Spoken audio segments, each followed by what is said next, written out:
This is Media Sales Mastery, the podcast for media sales professionals. In each episode, we bring you information, insights, and ideas from some of the industry's top thought leaders.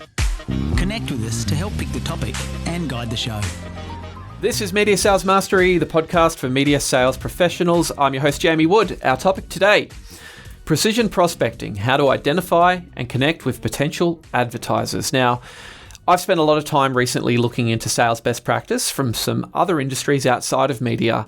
One of the more interesting areas was actually commercial real estate, and some of the top performing agencies in commercial real estate, still spend anywhere from 2 to 6 hours per day prospecting for new business. Now think about that for a moment. That means they need to fit everything else into the rest of the day, right? 6 hours is a lot of time. But it did make me reflect on media and the way that we typically set about identifying and engaging new prospective advertisers. So I wanted to dive into this one. It's very much in the weeds. It's back to the basics. And our guest today joins us from the UK. It's Matthew Smith. He is the Chief Commercial Officer of Aspermont. Really looking forward to diving into this one. So let's do it now. The first 5. Matt, welcome to the show. Hi, nice to be here. I wanted to first jump in. We were just talking off air.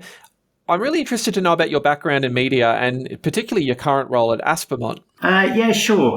Well, I'm the Chief Commercial Officer at Aspermont. We're a specialist information provider for the natural resources sector. So we have a variety of brands which support the mining, energy, agriculture sector, from print, digital through to events. And I started my career, and my career has predominantly been business-to-business media. I did probably around 20 years in the technology sector, working from the traditional sales management into leadership roles. That also included 2 acquisitions. My core experiences, moving from, what was print to digital to data, events, etc. My primary experience has predominantly been around the commercialization of data. So starting with lead generation, account-based marketing, intent, data signals and models. And was fortunate in my last role to launch a global data business, which was gave me a really good opportunity into the international and global markets in terms of the different cultural drivers around data marketing. And then I joined Aspermont around 6 years ago, primarily to look at ways that we can grow and diversify our services revenue line. And that was the traditional journey which a lot of business-to-business publishers find themselves in relation to the migration from print to digital and print to more of a data-driven marketing model. Today's all about precision prospecting, which is obviously critical to business growth, is finding and attracting the right type of partners. In your view, what are the attitudes, the habits, the behaviours, the skills that actually underpin, a great media sales prospector? That's a great question. And I think it's something that's always changing. And also, as we go through this podcast, I think some of the sort of challenges that modern sales leadership are facing is around the adaptability of what a great prospector and sales professional is. And I think what it really comes down to is someone who's a fantastic researcher. I think that's a really important trait of anyone who's in sales now. The ability to think on their feet, more importantly, to have curiosity and passion for the markets that they work in. And that means the ability to read, to research and understand the sectors that they're working with, whether that's consumer, broadcast, business to business. I think it applies to all sectors and areas, but also, that can-do attitude and the ability to think smartly and to ask fantastic questions. I think open questioning technique, investigating what a client's needs and requirements are critical. Well, let's dive into the main part. Media Sales Mastery. Before we start thinking about prospecting, we need to do our market research. As you said, great prospectors are great researchers. I definitely share that view. building out an ideal customer profile or a hit list. What does that process kind of look like, broadly? What does that market research customer profile look like? And importantly, Matt, what does that balance look like between actually doing that versus just kind of getting on with it and doing the activity? Yeah, I see that there are three key pillars to this. I think the first one is understanding and religiously researching the sector you're working in. The second is research the actual client you are reaching out to. And the third one is building a strong value proposition on why they should speak to you. And I think there's behaviour that sales leaders will see within their teams where there can be a focus on spray and pray. Let's get the volume of reach out, but it really does come to quality and personalisation now. I think linking market information with prospects will deliver and really help you build your outreach approach and value. I think you really need to understand not only what the prospect does in terms of the services and solutions, but also really deep diving into the news flow over the past 18 months, whether that's positive and negative. You have to understand what are the drivers within the business, what are the drivers within the brand, and articulate your conversation and your outreach based around that. Also, buying teams are also really complex. You need to understand not only about the individual that you're reaching out to, but also how decision making for marketing is comprised. Rarely is there going to be any decision maker. I think we work in markets now where people are working with influencers, recommenders, whether that's procurement, whether that's finance, whether it's certainly with sales and with other marketing and field sales colleagues. So understanding the decision-making process and how the buying team is comprised is important. And I think also getting a deeper understanding of those roles actually do sometimes conflict, particularly between sales and marketing within organizations. And that shows you that sales as a function is actually becoming increasingly more influential and demanding on marketing, and making requests and demands in some instances about what they want, what they need, what's going to help them in terms of increasing sales and new business opportunities. And then further along, looking at product leaders and industry leaders is also crucial. They're very, very influential. They have a very good understanding of the direction that they want the product and service to go to. But they also have their own individual KPIs as well. If you're looking at, if you're working for an international organization, and I think some of your listeners may have businesses which are local, but also businesses which potentially have global customers, it's important to take into account that when you're prospecting globally, you need to look regionally and you need to look locally as well. Budgets can be decentralized. And if you dig deep, you start to really identify the key stakeholders, you will uncover separate budgets. And don't underestimate the role of partner marketing. I think that's a really important area that in a lot of industry sectors, there will be funding being driven by large organizations to partners. And sometimes that budget can be quite significant. So understanding who your client is, but also how their buying team is structured, who are the key stakeholders, how they work together, and also, if possible, what their individual KPIs are, is really important.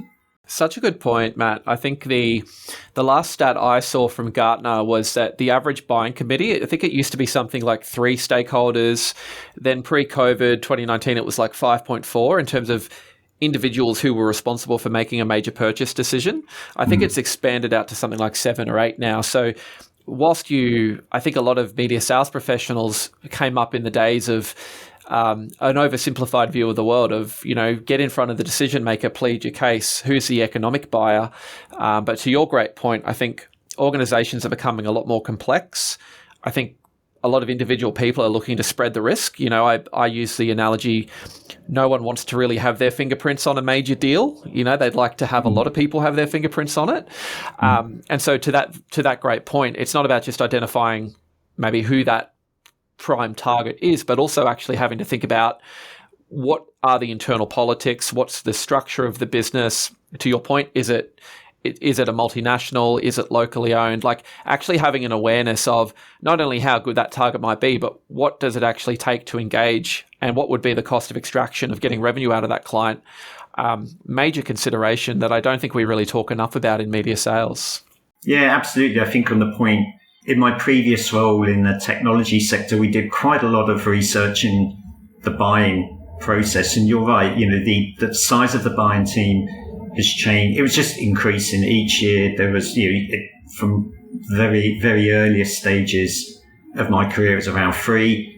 It's now grown. I think there's research out there that buying teams have even gone to about 14. And I think they increase significantly beyond that as well. So wow. I think a good salesperson really has to spend a lot of time looking at prospecting. And I think also this is where sales leaders can look at QBRs as being really important sessions where you can spend time looking at those accounts, empowering your sales team to talk about how many contacts or points of contacts have they reached out to, how influential are they, how they link together, and also trying to identify how their KPIs either differ or aligned.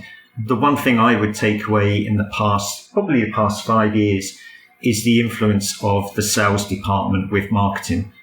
Quite often now we're having conversations with the sales team as well as the marketing team to make sure that what we're delivering or what we're proposing, or more importantly, what we're trying to understand, is very much driven at what the needs and requirements of that sales team are. So I'm jumping around a bit here, but you sort of touched on some really good ways of identifying clients and good fit. Let's say we've identified like our ideal customer profile. Maybe we've even gone to the effort of building out a hit list, and we're now about to enter into, I guess, the prospecting or the initial outreach phase of the prospecting. What are some of the channels that we can use to do our outreach? Just touching on a point you've obviously mentioned before around it's getting harder to actually use the phone as a method of outreach. What are some of the different channels, that you're coaching your teams to use to connect in with these accounts? Yeah, when you're looking at the channels, I think that I think LinkedIn is the obvious shout out on this one, but it's using it smartly. I'd also probably, we talk about post-COVID, how things have changed. I'd never underestimate the value of the events channel. I don't think a salesperson is going to have any bad experience in terms by attending events. And I think if you work at a specific sector, look at the events, but look at the agenda and the speakers at these trade event shows. They'll typically be the core product expert and will inevitably be involved in marketing decisions or on the go-to-market strategy. So while events now are traditionally probably not seeing so much marketing attendance, the product leads or the industry experts that are speaking on behalf of the prospect that you're trying to reach out to will be incredibly helpful in terms of not only giving you the insight on what the company, the organization are trying to achieve, what are the new services they're offering, but also what they're looking and what their tactical outreach is over the next 12 months. I think building a connection, establishing a rapport, and starting to really capture account intelligence and the decision-making process before connecting with that marketing department is important. And I think the industry lead will inevitably have a need and their own KPIs. You wouldn't be surprised when you're talking to these industry leads and you start to engage them and ask them, look, what are you looking to achieve this year as an organization, and how are you working with your marketing team, and how aligned are they? That can really help build a rapport. And I think if you can build that trust, as I said, the empathy with that contact, they'll very soon connect you directly to a point of decision or an influencer that's working within that team. As I said, and I think I've mentioned this a couple of times now, sales are a huge channel. I think if you can see a sales rep at an event, or if you can connect directly with a sales rep, and salespeople want to receive calls and they want to talk, I think we're all in that business. I think if you can sometimes get out of your head that, okay, marketing are marketing, but if you're finding that prospecting is really tough and you can't reach out to that marketing prospect or the marketing function, go to the sales department, find a sales department, and gain the intelligence directly from the coalface on what that sales channel wants. Understand their targets. What are their KPIs? What are their needs? What are they demanding from their marketing team? I think it's really important. I think getting them to make an introduction to the key stakeholders is important. But in some respects, if you can understand what they are after, what their KPIs and targets are, and say, well, look, I actually do have a solution or an opportunity to talk about how we could achieve those, salespeople can become a very strong ally. So it's important. I think cold calling versus multiple contact methods is probably a next question that you'll lead into. But subsequently, I think that becomes more complex as well. Well, it's interesting actually, because I got a call from an old contact of mine this morning who works for a CRM provider, and obviously her ideal customer profile is ASX listed companies in Australia, and she's really selling to the chief technology officer. Me being a sales director for many years was interesting, but what she was effectively doing was getting a bit of reconnaissance on a previous employer of mine from the perspective of a stakeholder. And through the course of a 15-minute conversation, I think she was just crafting her pitch to the CTO. It's really timely you mentioned that, and it made me actually think, Matt, that approach of calling other people who are stakeholders, like salespeople, you'd be surprised how much information you can actually unearth about a company, because it's what effectively salespeople are paid to do, is to A, navigate internal stakeholders, and to B, represent the business and the brand in the market. That event thing's interesting. I kind of was going to ask you a bit about cold calling and maybe even just like a little bit of anxiety or reluctance around prospecting in general. Like I see a lot of people coming into the industry, and the idea of cold calling, much to my surprise, like cold calling is almost something that is, a surprise when you see that a rep does it regularly rather than the norm, which is obviously how I came up. That trade show piece, obviously going to networking events, I imagine is much the same, right? Putting yourself out there and having to go to a big room of people. How do you sort of coach people around any sort of anxiety or reluctance to lean into that kind of cold outreach, be by any channel? How do they overcome this? And is there any sort of hack to really kind of reposition or reframe their mindset around that? Yeah, I think I think if there was a solution rather than an answer to that, we wouldn't be sitting here having the podcast now. We'd have a different business model. But I think what it is, I think what's really important is, I always look with business leaders, if you're a commercial leader, you have to lead from the front. And I think that sometimes, commercial leaders now are making a transition to being sales enablers. They shouldn't be there purely to monitor, to critique, to, ask for pipeline, to make demands from their sales team, but actually to work in collaboration with them. I think, there will be salespeople that have anxiety, that will have fears, but I think, if you're a business leader, lead from the front. Don't ask people to do something that you wouldn't do yourself. Always provide constructive feedback and work as their peer and partners. And I think we've mentioned that trade show, attend a trade show with your sales rep. The best training they're going to get is from their leadership team. It's being able to go out, to listen, to learn, for you to share with them the type of questioning technique, to also show that, look, there's a reason why I'm asking you to do this, and I'm not afraid to do it myself. And I think that's a really important trait from a business leader.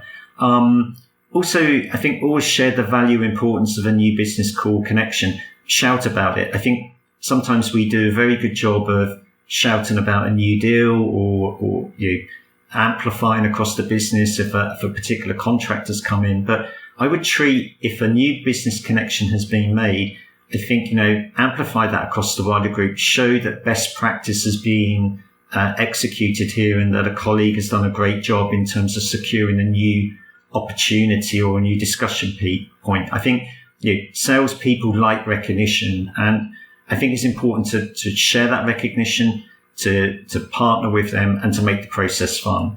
But I think it's important that you present to the wider group why you're doing that. That's the most important thing. What is the reason for this? What you're expecting from it, and making it part of your sales DNA.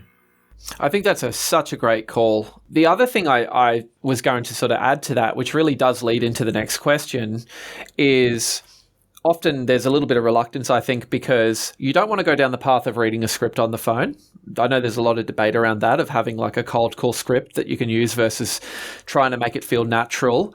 But where I found that middle ground is having like a good sort of opener or some really kind of good messaging that the sales team are armed with, so that if they're going into that kind of cold outreach, or if they're meeting a new prospect for the first time, that, you know, they've got a level of confidence and conviction behind what they say, and that can really kind of soften things up to then open up that conversation.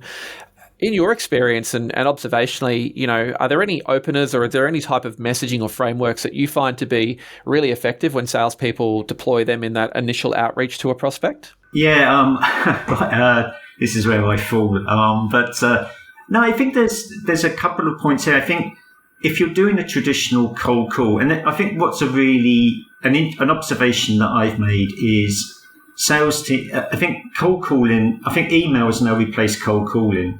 So I think email has become the cold calling of maybe 7-8 years ago. Mm-hmm. So I do think that if you are thinking about no one wants to take a cold call now, I think you'd be quite surprised, because I don't think many marketeers are actually getting that number of cold calls directly. But I think you have to be direct. I think build empathy. And I think one of the ones that I always try is, look, I'm not going to, you phone them up and go, hi, I'm going to be direct with you and tell you this is a cold call, and you'll probably want to put the phone down on me. Do you want to hang up now, or do you want to give me 30 seconds to speak to you? It breaks down some of the barriers. It brings some humour into it. And ultimately, I think while it may sound a little bit unprofessional, a little bit informal, it will hopefully make them, hopefully bring some humour into it, and make them feel compelled to speak to you. Also, you don't know how someone is feeling when you call them. They could have had a bad day, a great day. You're gambling in terms of how they're feeling. So trying something which is a little bit different, rather than, this is me, I'm calling from here, I'd like to talk to you about that. Try and actually be honest, open, and see if you can break that down. I also think it's really important to think about the contact. You raised the point about, researching and where you look for in terms of prospects.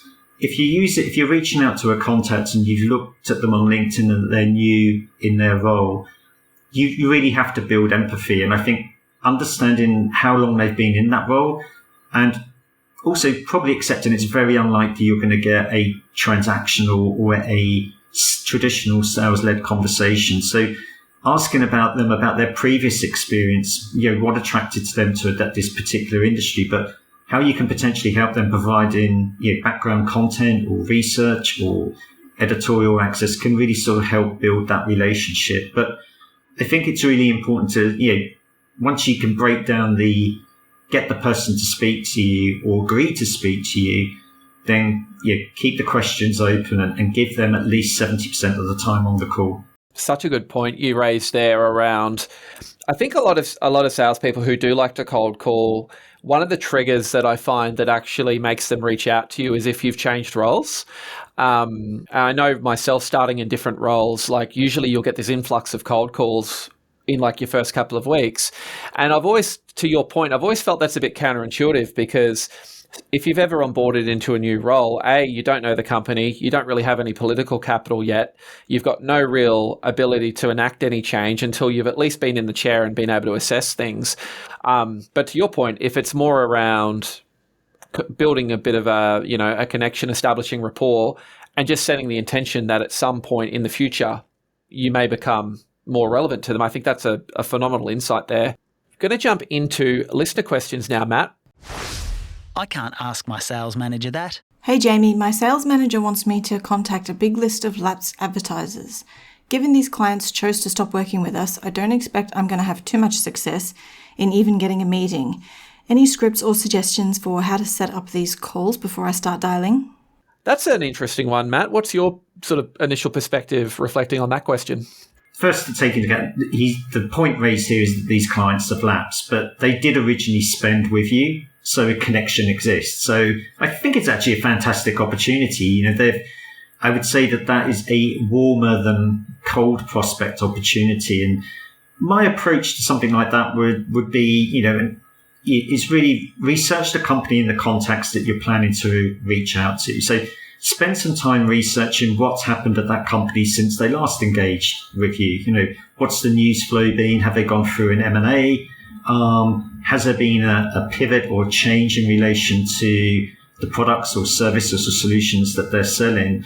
And also find an event, conference, or even a blog post where someone within that organization may have contributed or referenced. Find out really what they're doing around it. Search engines are a great tool. They're your best friend. And I think you can spend a lot of time using search engines and LinkedIn to find out what's happening within that company and who are the individuals that are more active in terms of promoting the services. When you do reach out to them, and don't raise the point that they stop working with you. I think that happens quite a lot, where you used to work with us, or hey, you did some activity with us 3 years ago, but you stopped. I think what that does is it raises doubt and would be used as an objection. And people that change in roles all the time, don't go back to the past if the past is potentially not good. Address it if it is raised. But try not to create an objection when your first outreach, but make it a positive connection. And keep your questions open. Focus on how they market, what channels they use. Start as if it is a new client that you're connecting with, but start to get an understanding if some of your assumptions from your research are correct, and really start to build an understanding. And then ask the question, if it's the sector you're working in, do you do any activity to this sector, and what is the reason that you no longer do that? Apply it from a position as if you're talking about your entire market rather than your brands. But don't treat the prospect as a lapsed client, but as a solid prospect. It's a great opportunity. They may have had a poor experience, but that stakeholder may have changed, and you try and go in with a positive approach that actually this is someone who has engaged with this sector, so there must be some interest, and it's trying to understand or identify what that is and whether that still exists. Fantastic advice. The other thing that I thought was really interesting in that perspective, which you're right, is such a good reframe, is these are pretty targeted prospects. The fact they've actually transacted with your business, you would argue that the relevance is already there in a big way. Look, Matt, we're at the end. Before you go, though, I'd love you to just tell us a bit more about the year ahead, and what are some of the initiatives you're driving at Aspermont? Yeah, pleasure. No, thank you. I've really enjoyed it. Aspermont, we've had a very busy year. We've got several events which we have got that will be running this year in London, Perth. We have a launch event in Singapore. We've recently just launched Nexus, which is our dedicated marketing service agency, which basically helps partners or customers with their content creation, giving them access to our topic experts and, amplifying that content across our first-party data channels.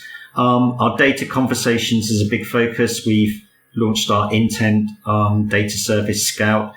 So a lot of the guys doing a really good job in terms of talking about our data-led capabilities. Going outside of sales, our content team are making significant strides in data publishing.